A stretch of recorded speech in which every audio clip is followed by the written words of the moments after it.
মনে হয় আজ বড় হয়ে গেছি।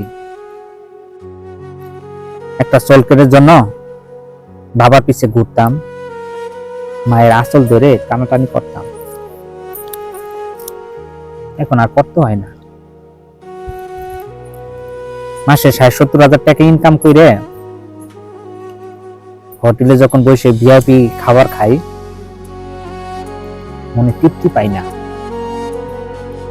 কিন্তু ছোটবেলা যখন একটা চলকেটের জন্য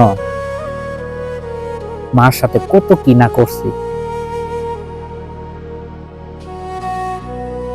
যে শান্তিটা পাইছি একটা চলকেট খেয়ে, এখন দামি একটা হোটেলে বসে দামি খাবার খাইলেও একটা চলকেটের মতন সেই তৃপ্তিটা আর পাই না। বড় ঠিকই হয়েছি, মন চায় সে আগের দিনটা যেন ফিরে পাই। মায়ের আঁচল ধরে বাবার পিছে দৌড়িয়ে দৌড়িয়ে বাজারে যাওয়া, বাবার কাছ থেকে চেয়ে কোনো কিছু নেয়া, এই যে একটা শান্তি, এখন সেই শান্তিতে পাই না।